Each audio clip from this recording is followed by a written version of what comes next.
Giờ 8:10. With audio. Yeah.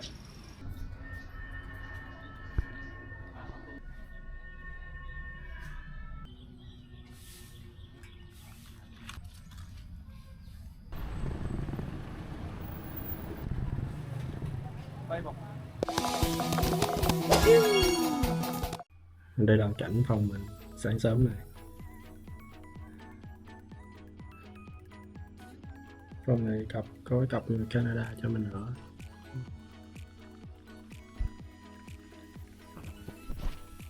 Trường rộng rãi, xinh cũng thoáng. Thì hôm nay chắc mình sẽ nghỉ một hôm, mà hôm nay mình có hẹn với cái anh người Đức kia, xong rồi mình đi tới bảo tàng mình chơi. Giờ 8:10.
Bên trong này vẫn sợ những dân thôi.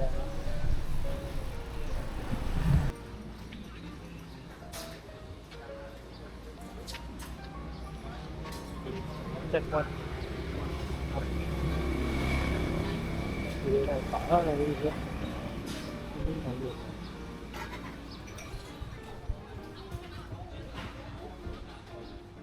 Giờ mình chắc mình hạ chỗ yên xuống xíu, tại vì nó cao quá, cái làm đầu gối nó lâu quá.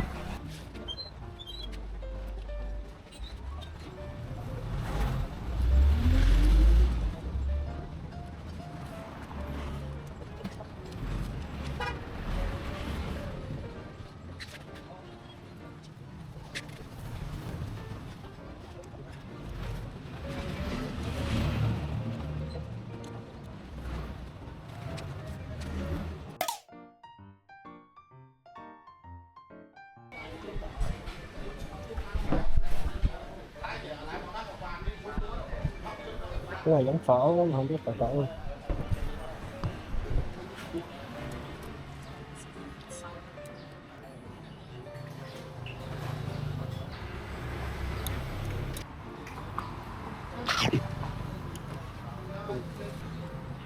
Đầu này hủ tiếu, đậu đậu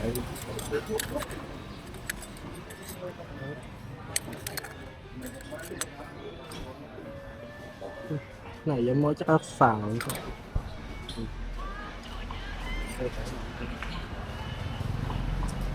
Tiêu pha chân cái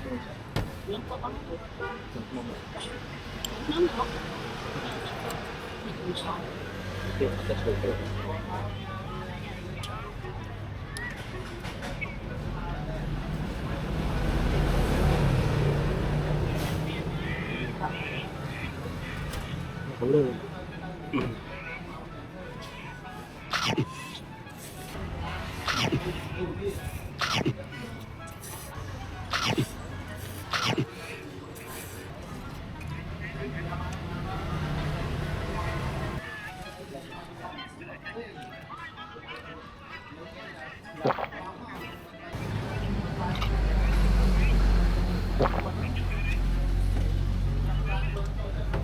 Xong rồi đi không?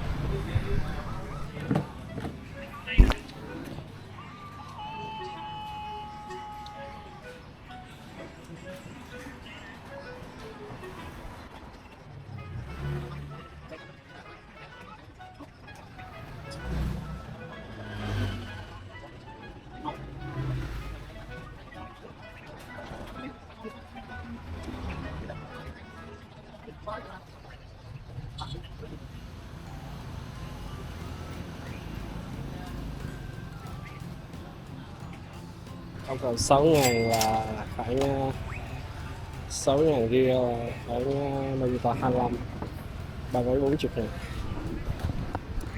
Ok.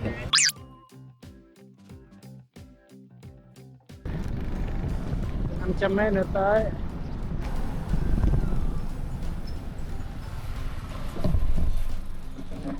À, tắc tắc.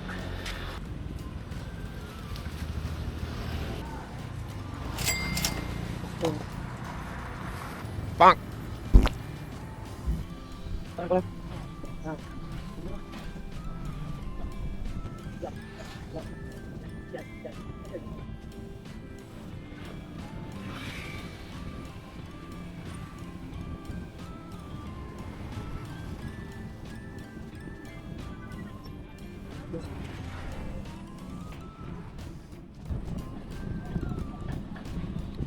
Yeah, tới rồi. Xíu. Tìm thử nhớ thanh niên Đức rồi.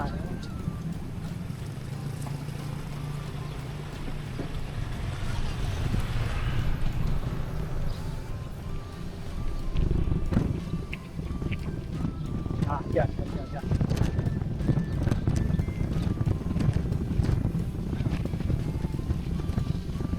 Yo man, good morning. Do you sleep well? Oh, okay. Where should we fly?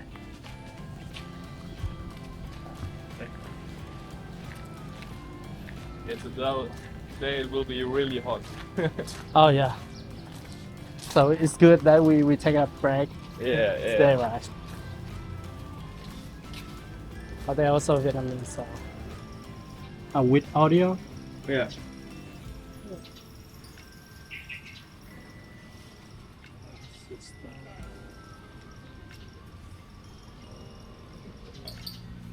Yeah.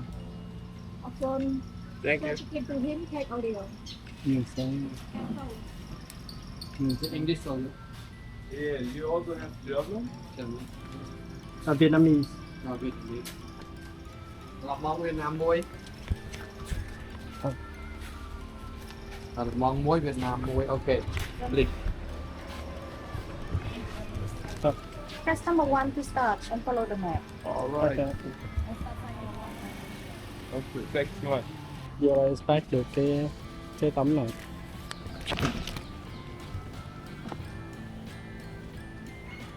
So this work. So you can change the.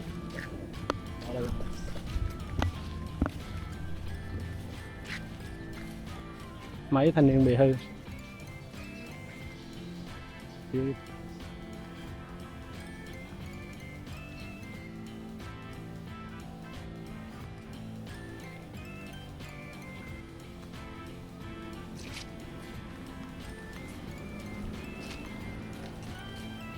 Okay. Okay, let's go.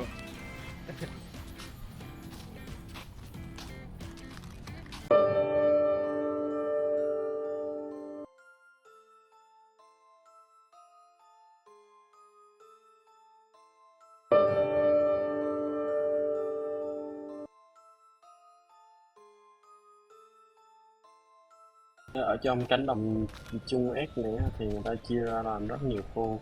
Thì cái khu mình đang đi này á, trước mắt mình này là cái đài tưởng niệm Trung S. Ở bên trong á, là người ta thu thập lại mấy cái hộp sọ mà người ta tìm thấy ở trong cái khuôn viên của cái cánh đồng chết này, rồi người ta xây lên một cái bảo tháp để làm thành cái đài tưởng niệm. Thì thứ tự đi để tham quan á, thì là phải quẹo bên phải, rồi cứ đi theo thứ tự đánh số 1, 2, 3, 4.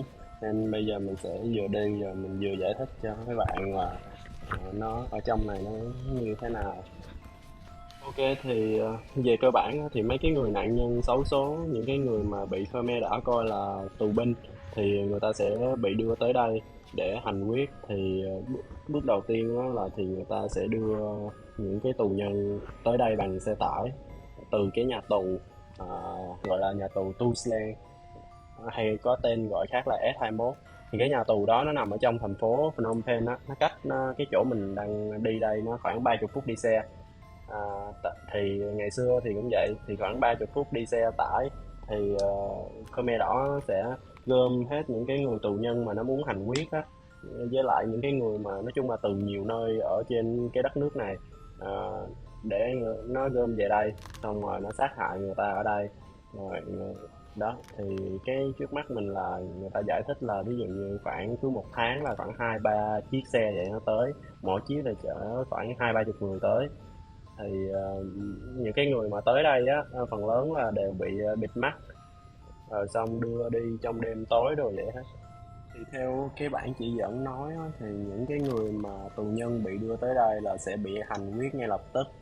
Nhưng mà có những ngày á thì cái số lượng tù nhân quá nhiều đi, ví dụ như quá 300 người á, thì một ngày tụi Khmer Đỏ nó không có thể hành quyết được hết, nên là nó phải giam giữ người ta lại, xong rồi nó sẽ hành quyết vào cái ngày hôm sau.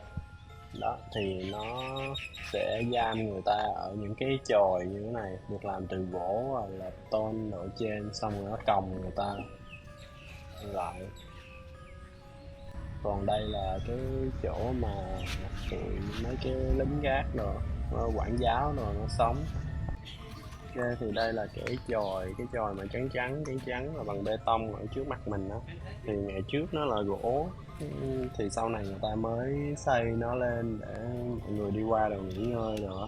Cái ngày trước nó là cái nơi mà chứa hóa chất của tụi Khmer Đỏ.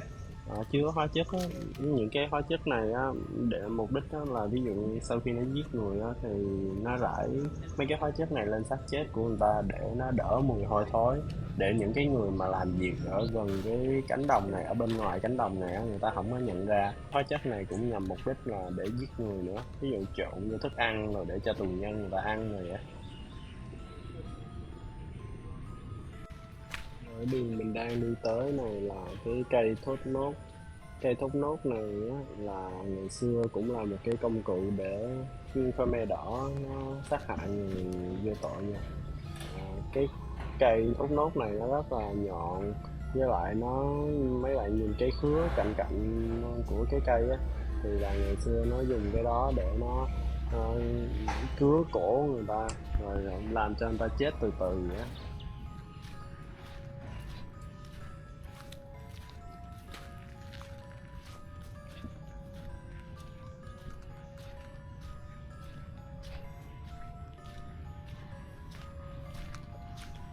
Còn đây á, là một trong 20.000 cái hố chôn tập thể ở trên Campuchia này.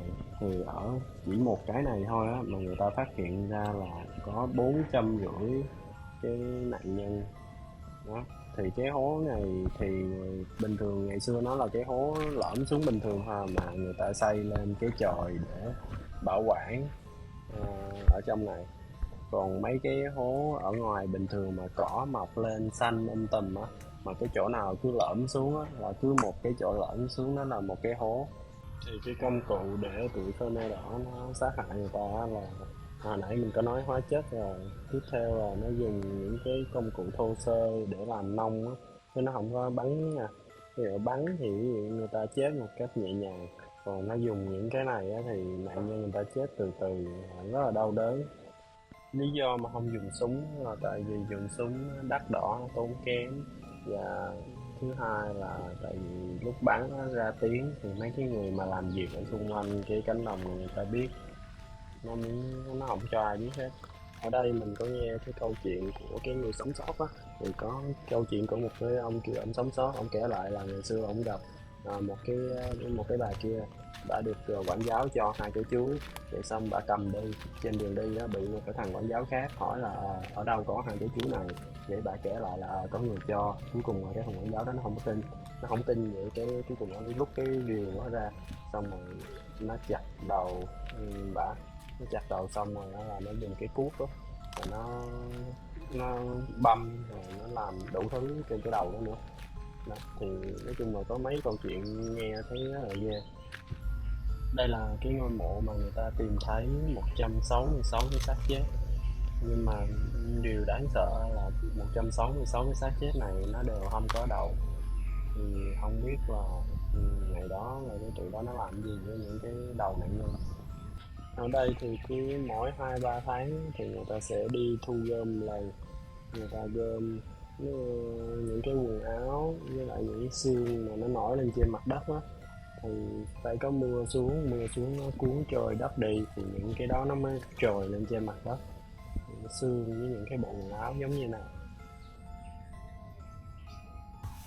Ok, còn cái khu này là chắc là cái khu nổi tiếng nhất ở trong cái khuôn viên này, thì nó tên như tiếng Anh nó là Killing Tree, là dịch ra tiếng Việt mình chắc là cây chết chóc.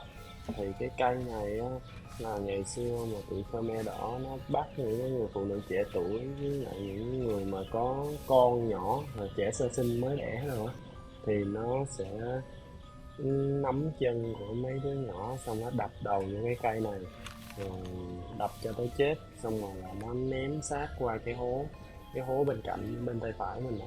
Thì nói chung nghe audio người ta kể nghe rất là ghê, rất là buồn. Thì mình nói một chút về cái chế độ Khmer Đỏ, thì ở Việt Nam mình hay còn gọi là Pol Pot. Trước tiên nói lý do vì sao nó có hai cái tên này á, thì Khmer Đỏ là tại mấy cái người mà tham gia, phần lớn người ở Campuchia là người Khmer, và đỏ là màu của Đảng Cộng sản Campuchia nên nó hợp lại thành là Khmer Đỏ. Còn Pol Pot á, là nó là cái tên của cái ông đứng đầu cái chế độ này. Tên thiệt của ông không phải là Pol Pot mà là tên là Saloso. Khmer Đỏ thì chỉ cầm quyền Campuchia 4 năm 5 năm thôi, từ 1975 tới 1979, nhưng mà cái chế độ này nó giết khoảng 2 triệu người Campuchia, là bằng tương đương với khoảng 1/4 dân số thời đó.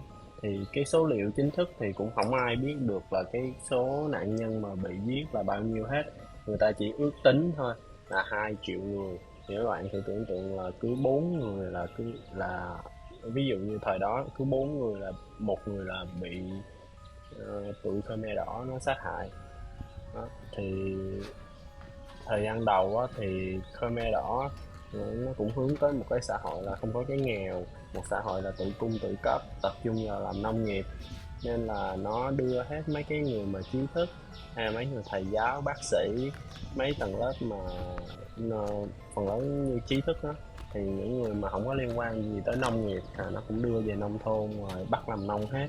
Rồi một ngày người ta phải làm đâu khoảng 12 tiếng đồng hồ á, mà chỉ cho ăn cháo có 2 lần mà. Nên ngoài những cái trại tù mà bị đưa vô những trại tù rồi bị giết hại như này á, thì người ta cũng bị chết vì đói, chết vì thiếu dinh dưỡng, nên là cái số lượng người chết nó rất là lớn. Ok, còn đây là cái đài tưởng niệm của Chung Ek, thì ở đây người ta xây lên là xong người ta lưu giữ hơn 5.000 cái hộp sọ của nạn nhân ở trong này á. Trên mỗi cái hộp sọ ở trong này á, thì người ta có dán mấy cái màu ở trên đó, thì mấy cái màu á, là tượng trưng cho cái nguyên nhân mà bị sát hại, ví dụ như là bị cái xẻng hay là cuốc hay là bị cắt tay đó. Thì cũng ở trong này mình thấy cũng có mấy người nước ngoài nữa. Ở trong này thì cái bảo tháp này nó có 4 mặt, ở trong á, thì nó rất là chật chội, nó chỉ đủ những cái góc á, để mà đi qua bên phía bên mặt kia nó chỉ đủ cho một người đi thôi à. Nên là mỗi lần mình đi qua bên mặt bên kia là nó rất là chật chội, nó bí bách, nhưng mà người ta xây cái này cũng hay. Có lúc mà mình đi qua vậy xong mình nhìn vô những cái này mình cảm giác mình sợ sợ, rồi mình cảm giác nó bí bách, mình thấy khó chịu lắm. Mình kiểu như đồng cảm được với những cái cảm giác mà ngày xưa mà mấy cái người tù nhân ở trong này người ta phải chịu đựng vậy á. Thì ở trong này không những cái hộp sọ xương mà người ta cũng lưu trữ mấy cái vũ khí, mấy cái công cụ mà ngày trước Khmer Đỏ người ta dùng để người ta sát hại mấy cái người vô tội. Thì mấy cái công cụ đó là nó nằm ở dưới cùng.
Which date do we have?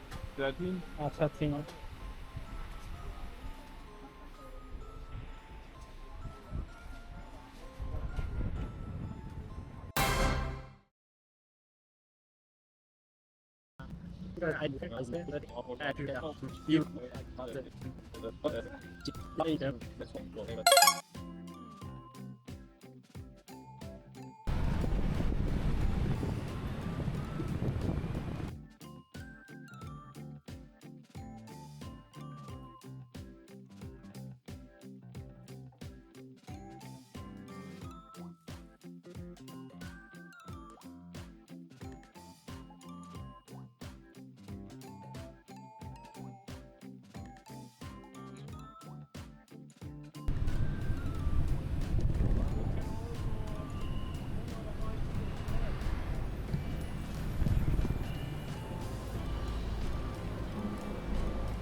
This one.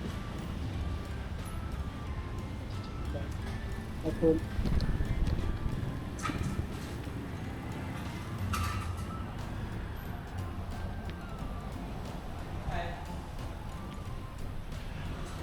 I don't know what it is.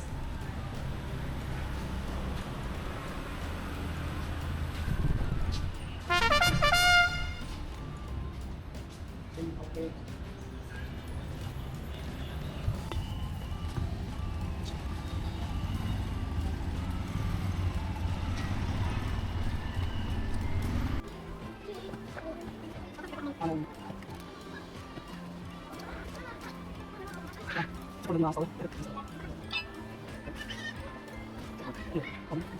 It's like 40,000, so like $10. Yeah, $10. $10, right?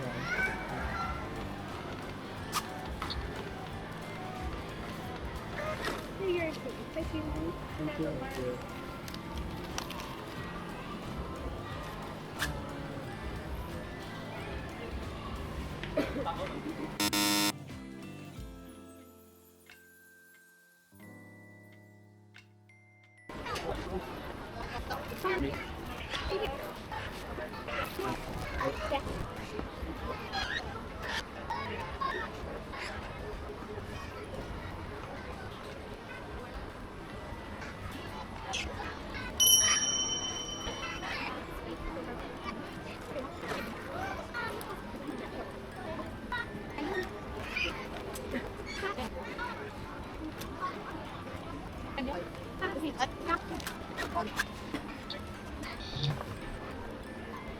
Two 2,000 years later.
Đường này là hình như để vô cung điện Hoàng gia hay sao?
Đó mình đang đi nè, bên phải này là sông Mê Công nè, sông này chảy về bên phía Việt Nam nè, còn chuẩn bị bên tay trái này là cung điện Hoàng gia nè. Đó.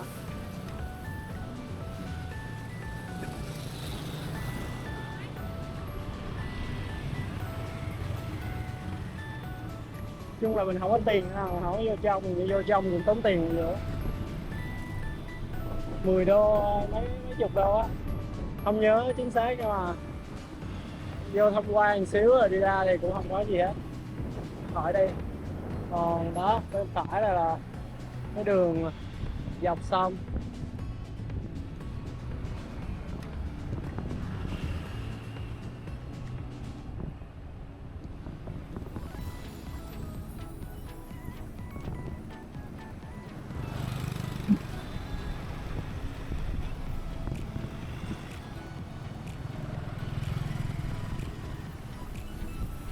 Don't believe that.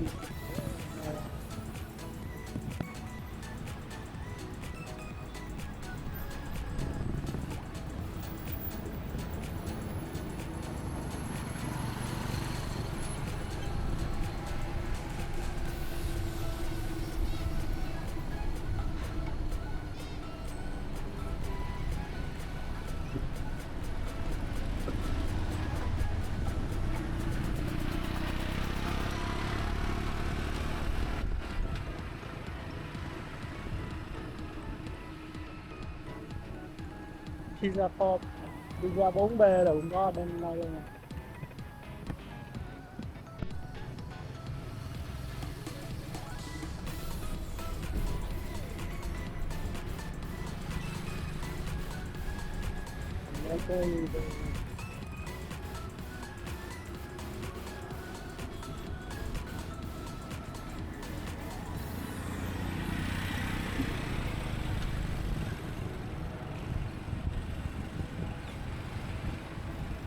Chuối.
Như vậy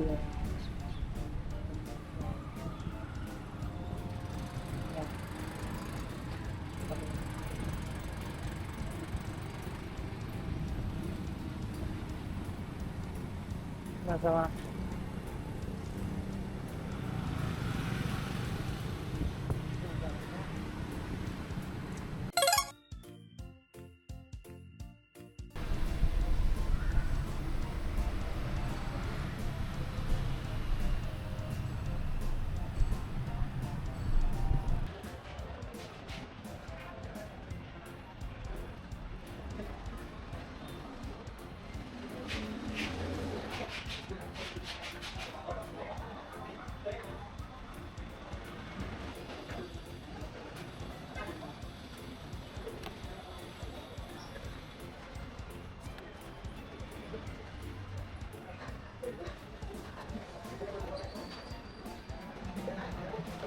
Ok, viết thư xong thì mình bỏ vô đây, dán tem xong rồi mình bỏ vô đây là được.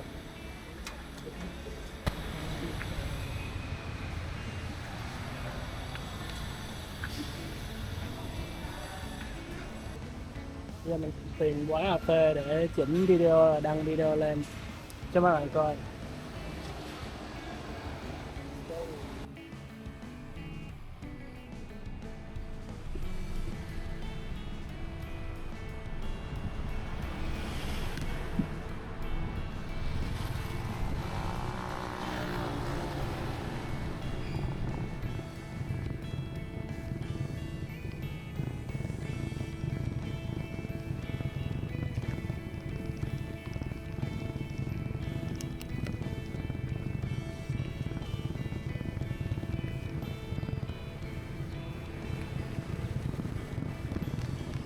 qua quán cà phê này mình uống.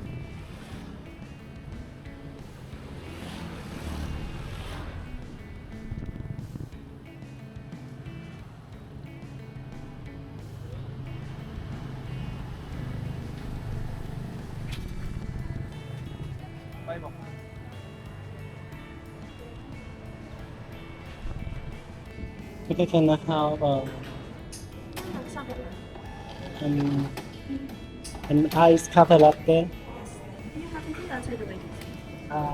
Drink it. I have that. Yeah. What side? Up with the Outside or inside? this side. Cigar. Yeah. Just a little. To the last one, 95. Can I pay by real? Okay, 12,100. 2,000. 12,000. 12,000. Yes, and 100. One. Let me go.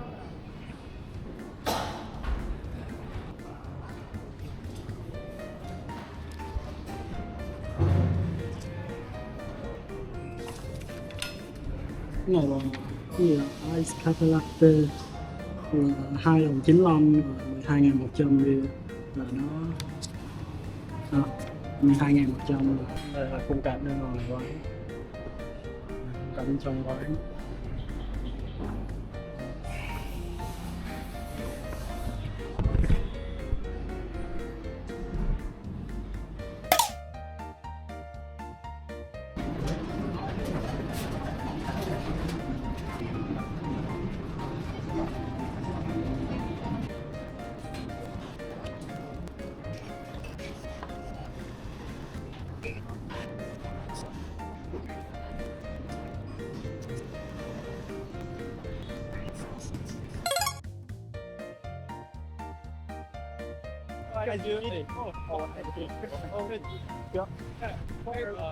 What?